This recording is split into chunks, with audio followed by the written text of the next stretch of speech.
以 VR 设备用第一人称的视角，让人亲身感受在1919年发生的大巴黎事件。这段动画以临时法医审判过程为主轴，串联人物故事，展现出当时人民的生活苦境，以及面对外来政权的无信任甲抗争的缘由。我们这一次用第一视角的人称来表述这个故事，主要是让当代的人能够比较容易理解那时候社会的平民百姓发生了什么事，而不是用98年的三大英雄。那加上我们用 VR 的角度，它有360度的一个视角。那让体验的人他比较有沉浸感，触动蛮深的啦。那其实整个工作人员说有长达10几分钟，可是其实对我来讲，感受大概只有短短几分钟，因为它里面的故事真的非常的精彩，然后整个动画制作的非常的细致，然后让我们一直在就是我置身在其中，然后不断的去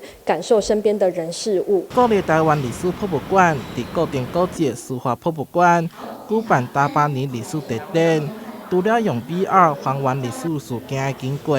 同时透过当时的总督府文书、法医判决书等文献资料，展示事件背景，同时探讨司法制度。当代司法制度里面呢，当他遇到殖民制度的时候，他还是会遇到一个不公。在台湾跟日本政府之间呢，就产生了一些变化。那所以也有大家所熟知的台湾文化协会，以这样子比较属于就是用文化的概念、文化复兴的概念来推动台湾的自主、自治跟治理。现场特别以悬吊手法，将高达4米的绘图新法令内容展示出来，并利用 VR 科技虚实整合，将文化内容科技应用，再做历史现场2大概念，在事件审判地点当中呈现，让参观的民众亲自了解大巴黎事件的多元面貌。台南新闻社会采访报道。